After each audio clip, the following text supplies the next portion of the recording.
혹시 지금 누군가와 싸우기 싫어서 하고 싶은 말을 꾹 참고 계신가요? 아니면 뭐 이미 한바탕 싸운 다음에 그냥 참을 걸 하고 후회하고 계실 수도 있고요. 맞아요. 많은 분들이 좋은 관계는 싸우지 않는 관계다 이렇게 생각하시더라고요. 그렇죠. 근데 오늘 저희가 살펴볼 자료들은 그 생각이 어쩌면 관계를 망치는 지름길일 수 있다고 경고하고 있어요. 네네. 진실은 오히려 정반대일 수 있다는 거죠. 그게 오늘 이야기의 아주 흥미로운 시작점이에요. 아, 정반대라니? 어떤 점에서 그런가요? 한 자료에 나온 일화가 되게 인상 깊었는데 10년, 20년 이렇게 오래 함께한 부부나 친구들한테 비결을 물어보면요. 네? 한 번도 안 싸웠어요. 이런 대답은 거의 들을 수가 없대요. 정말요? 오히려 웃으면서 이렇게 말한다는 거예요. 매일 싸웠죠. 그래서 여기까지 온 거예요. 라고요. 와, 매일 싸웠기 때문에 여기까지 왔다. 이 말이 오늘 나눈 이야기의 모든 걸 담고 있는 것 같아요. 맞아요. 갈등을 피한 게 아니라 그걸 겪어냈기 때문에 관계가 더 단단해졌다는 뜻이니까요. 바로 그 지점이네요. 그래서 오늘 저희의 목표는 명확합니다. 이 자료들을 통해서 왜 우리가 갈등을 두려워할 필요가 없는지, 네, 그리고 더 나아가서 이 피할 수 없는 갈등을 어떻게 하면 관계를 더 깊게 만드는 일종의 성장통으로 바꿀 수 있을지 그 구체적인 방법들을 한번 파헤쳐 보려고 합니다. 이게 심리학적으로 봐도 정말 중요한 이야기예요. 자료에서도 지적하듯이 갈등이라는 게 관계가 잘못됐다는 신호가 아니거든요. 아, 그런가요? 보통은 그렇게 생각하는데? 오히려 관계가 깊어지고 있다는 신호일 수 있다는 거죠. 한번 생각해 보세요. 우리가 길 가다가 어깨 부딪힌 사람한테 막 서운해하거나 뭔가를 기대하진 않잖아요. 그렇죠. 그냥 뭐 사과하고 지나가죠. 네, 화가 나고 섭섭함이 생긴다는 건 그만큼 상대방이 내 세상에 깊이 들어왔다는 뜻이에요. 아, 그 말씀은 가까워질수록 서로에 대한 기대치가 자연스럽게 높아지기 때문이라는 거군요. 정확합니다. 처음엔 조심조심하다가 어느 순간 이 정도는 말 안 해도 알아주겠지 하는 마음이 생기잖아요. 네네, 생기죠. 관계 초기에는 서로가 되게 예의 바른 손님 같아요. 하지만 관계가 깊어지면 내가 굳이 말 안 해도 내 기분 정도는 알아줘야 하는 거 아니야? 우리가 어떤 사이인데 이것도 이해 못 해줘? 이런 기대감이 막 자라나거든요. 바로 그 기대와 현실의 차이에서 다툼이 시작되는 거군요. 네, 그 간극이 벌어지는 지점에서 다툼의 씨앗이 뿌려지는 거예요. 그러니 다툼의 시작은 관계의 끝이 아니라 두 사람이 서로에게 더 많은 걸 기대하는 새로운 단계로 들어섰다는 신호로 볼 수 있는 거죠. 와, 그렇게 생각하니까 갈등이 좀 다르게 보이네요. 서로에게 그만큼 중요한 존재가 되었다는 증거라는 말씀이시군요. 그렇죠. 하지만 아마 많은 분들이 속으로 이럴 것 같아요. 그래도 갈등 없이 평화로운 게 제일 좋은 거 아닌가요? 네, 그 질문이 당연히 나오죠. 이 자료들이 바로 그 갈등 없는 평화의 실체에 대해서 이야기하는데 그게 사실은 평화가 아니라 회피일 수 있다는 점이 정말 좀 섬뜩했어요. 네, 바로 그 회피, 영어로 avoidance라는 개념이 오늘 이야기의 핵심입니다. 갈등이 없는 그 고요한 상태가요, 진정한 평화가 아니라 네. 마치 폭탄을 건드리지 않으려고 서로 발소리 죽이면서 걷는 상태일 수 있다는 거죠. 상처 주기도 싫고 받기도 싫어서 그냥 안전거리를 유지하는 거군요. 맞아요. 당장은 편하죠. 괜찮아. 이번 한 번만 넘어가자. 굳이 말해서 뭐해? 피곤하기만 하지.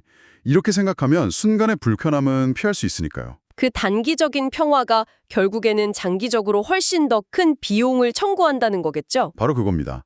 마치 작은 통증 무시했다가 나중에 큰 병 발견하는 것처럼요. 자료들에서 공통적으로 인용하는 심리학자들의 경고가 그거예요. 표현되지 않은 감정은 절대 사라지지 않는다는 것. 사라지지 않으면 어디로 가나요? 우리 몸과 마음에 미세먼지처럼 차곡차곡 쌓이죠. 근데 더 무서운 건요. 네. 그 쌓인 감정이 시간이 지나면서 원래 모습 그대로 있는 게 아니라 안에서 발효되고 변질된다는 점이에요. 감정이 변질된다고요? 그게 구체적으로 어떤 의미일까요? 그냥 감정이 더 커진다는 거랑은 다른 이야기 같은데요? 네, 달라요. 그냥 커지는 게 아니라 질적으로 바뀝니다. 예를 들어 볼게요. 어제 연인이 내 얘기를 좀 건성으로 듣는 것 같아서 조금 섭섭하다고 느꼈다고 쳐요. 네. 이걸 그때 말 안 하고 그냥 마음에 담아둬요. 그럼 며칠 뒤에 비슷한 상황이 또 생겼을 때 이 사람은 항상 날 무시해 라도 훨씬 더 크고 왜곡된 결론으로 비약할 수 있다는 거예요. 아, 조금 섭섭함이 항상 무시당한다는 생각으로 바뀌는 거군요. 그렇죠.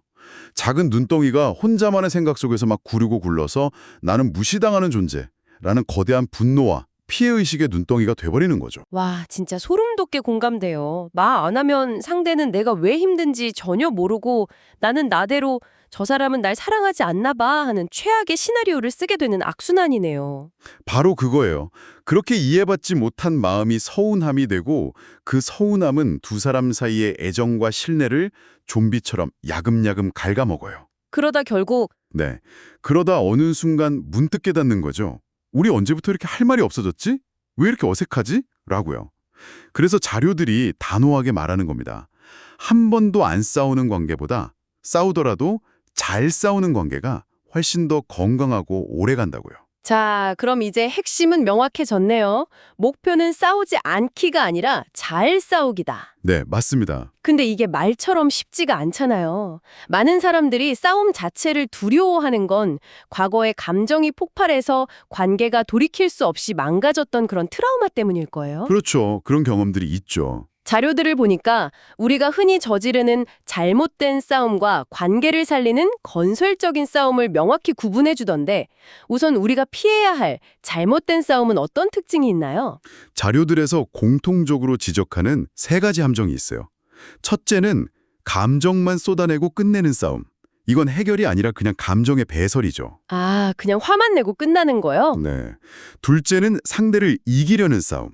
내 주장이 옳고 상대는 틀렸다는 걸 증명하려는 순간 대화는 그냥 토론 배틀이 되어버려요. 그리고 마지막은요? 마지막으로 상대를 바꾸려는 싸움.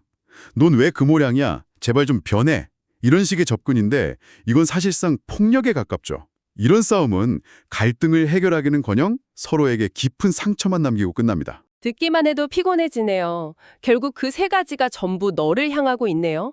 너의 감정이 문제고 너의 생각이 틀렸고 너라는 사람 자체가 바뀌어야 한다. 이런 비난이요. 맞아요. 그럼 반대로 관계를 더 깊게 만드는 건설적인 싸움의 기술은 나로부터 시작하는 걸까요?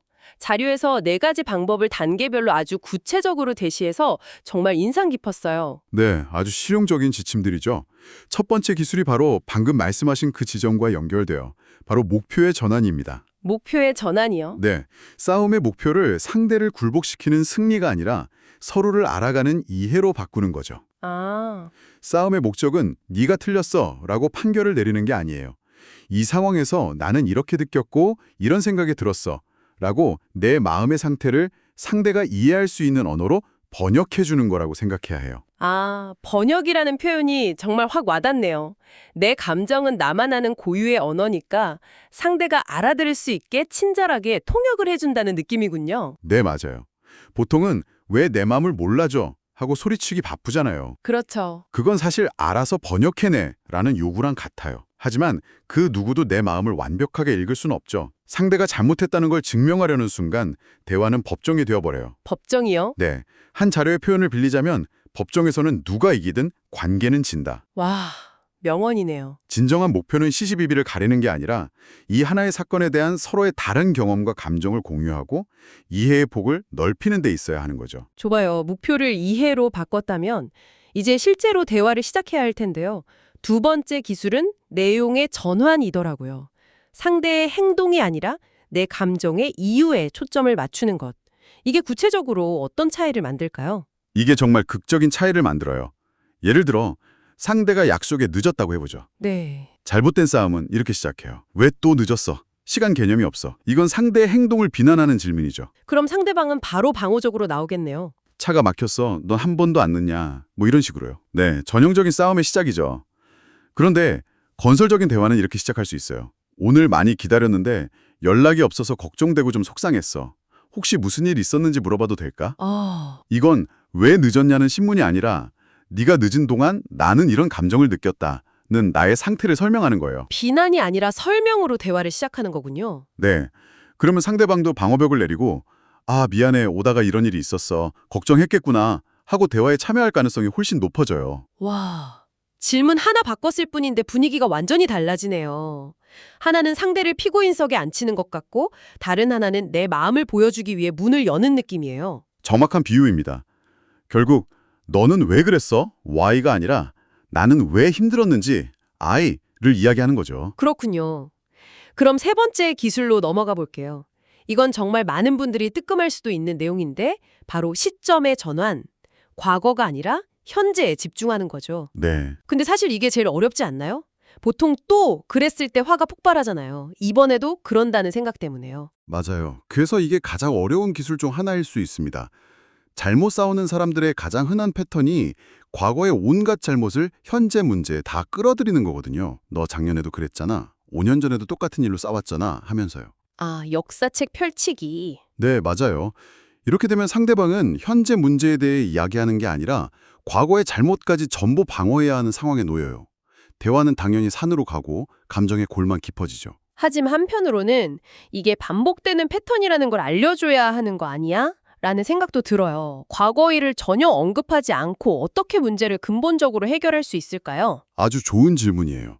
자료에서도 그 지점을 구분해요. 과거를 무기로 사용하는 것과 데이터로 사용하는 건 다르다는 거죠. 무기와 데이터요? 넌 항상 이런 식이야 라고 비난하는 건 과거를 무기로 쓰는 거예요. 반면에 내가 이번 일에 유독 속상한 이유를 생각해보니 예전에도 비슷한 일들이 있었을 때 내 마음을 충분히 이야기 못하고 넘어갔던 것 같아. 그래서 이번에는 제대로 이야기하고 싶어. 이렇게 말하는 건요. 아, 현재의 감정을 설명하기 위해 과거를 데이터로 활용하는 거죠. 초점은 여전히 지금, 여기서의 나에게 있어야 해요. 그 차이가 정말 명확하네요. 과거를 꺼내는 목적이 상대를 공격하기 위함이냐 아니면 나를 더 잘 설명하기 위함이냐의 차이군요. 잘 싸우는 사람들은 과거의 판결이 아니라 지금의 연결을 목표로 한다는 말이 이제 이해가 갑니다. 네, 지금 우리가 겪고 있는 이 문제, 지금 내가 느끼는 이 감정에 집중해야 해결의 실마리를 찾을 수 있어요. 자, 이제 마지막 네 번째 기술입니다. 자료들에서 이게 어쩌면 가장 중요하다고까지 강조했던 부분인데 바로 싸움의 마무리에 대한 이야기, 회복 문장을 사용하는 거예요. 네, 정말 많은 사람들이 싸움의 이 가장 중요한 부분을 놓치고 있어요. 보통 문제에 대한 해결책이 나오면 싸움이 끝났다고 생각하거든요. 네, 해결됐으니 끝난 거 아닌가요? 하지만 감정적으로는 전혀 끝나지 않은 상태일 수 있어요. 격렬한 운동 후에 쿨다운 안 하면 몸에 무리가 가잖아요. 그렇죠. 그것처럼 감정적인 충돌 후에도 관계를 회복시키는 쿨다운 과정이 반드시 필요해요. 이게 없으면 싸움은 해결된 것 같아도 마음속에 찝찝한 앙금으로 남게 되고요. 그리고 그 앙금이 쌓여서 다음 싸움의 불씨가 되는 거군요. 맞습니다. 일종의 관계를 다시 봉합하고 안전을 확인하는 과정이네요. 우리가 이렇게 싸워도 괜찮구나, 우리 관계는 끊어지지 않는구나 하는 믿음을 주는 말이겠네요. 어떤 말들의 좋은 회복 문장이 될 수 있을까요? 상황에 따라 여러 가지가 있을 수 있죠. 예를 들어 대화가 잘 끝났다면 내 이야기 끝까지 들어주고 이해하려고 노력해줘서 고마워 같은 감사 표현이 정말 강력해요. 아, 고맙다는 말이요? 네.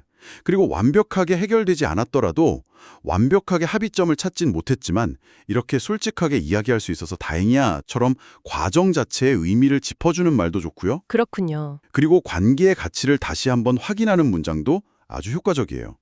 우리가 이렇게 다른데도 계속 대화하려고 노력하는 게 정말 중요하다고 생각해. 이런 말들이요. 아, 정말 중요하네요. 싸움의 목표가 이해였으니 마지막에는 이해하려고 노력해줘서 고맙다고 닫아주는 게 완벽한 수미상관이네요. 네, 그렇죠. 그럼 이 네 가지 기술을 통해 잘 싸운 관계는 이전과 어떻게 달라지나요? 겉으로 보기엔 똑같아 보일 수 있지만 내부적으로는 관계의 OS가 업그레이드 되는 것과 같다고 하더라고요. 맞아요. 겉보기엔 똑같은 두 사람이지만 관계의 내부는 완전히 달라집니다. 첫째, 서로를 더 조심스럽게 그리고 소중하게 대하게 돼요. 상대가 어떤 지점에서 아파하는지 알게 되었으니까요. 마음의 지도가 더 정교해지는 거군요. 네. 둘째, 더 정확하게 소통하게 돼요. 오해를 줄이려고 자신의 생각과 감정을 더 명확하게 표현하려 노력하게 되고요. 그리고 마지막으로 이 모든 과정을 통해 서로를 더 깊이 이해하게 되는 거죠. 결국 갈등을 겪고 그걸 함께 회복하는 대화를 통해서 두 사람 사이에 오해와 상처가 있던 자리에 신뢰라는 벽돌이 한 장씩 쌓이는 거군요. 바로 그거죠. 그 신뢰가 차곡차곡 쌓였을 때 비로소 우리가 정말 여기까지 함께 왔구나 하는 평화로운 시간만으로는 결코 만들 수 없는 깊은 유대감을 느끼게 되는 거고요. 네. 그것이 바로 갈등이 가진 역설적인 힘입니다. 피하기만 하면 관계를 서서히 멀어지게 만들지만 정면으로 마주하고 잘 다루면 그 어떤 평화로운 시간보다 관계를 더 단단하고 깊게 만들어주는 거죠. 오늘 나눈 이야기를 한 문장으로 정리해본다면 바로 이것 아닐까요? 사랑의 반대는 미움이나 싸움이 아니라 회피라는 것. 네. 지금 당신이 누군가와 겪고 있는 그 갈등은 관계의 끝을 알리는 적신호가 아니라 어쩌면 두 사람의 관계가 한 단계 더 깊어질 수 있는 문을 두드리는 소리일지도 몰라요. 한 자료에 인용된 심리학자 칼 융의 말이 떠오르네요. 갈등의 부재가 평화가 아니다. 갈등을 다루는 능력이 진정한 평화다. 아, 우리에게 필요한 건 싸움이 전혀 없는 무균 상태의 관계가 아니라 피할 수 없는 싸움을 성장의 동력으로 바꿀 수 있는 용기와 기술일 거예요. 오늘 우리가 함께 살펴본 자료의 가장 인상 깊었던 마지막 문장을 인용하면서 마무리할까 해요. 우리는 싸워서 멀어지는 게 아닙니다. 싸우지 않아서 멀어질 뿐입니다. 네. 혹시 당신의 관계를 더 깊게 만들어줄 수 있는, 하지만 지금까지 피하고만 있었던 대화는 없으신가요? 오늘 그 대화를 시작할 용기에 대해 한 번쯤 생각해 보시면 어떨까요?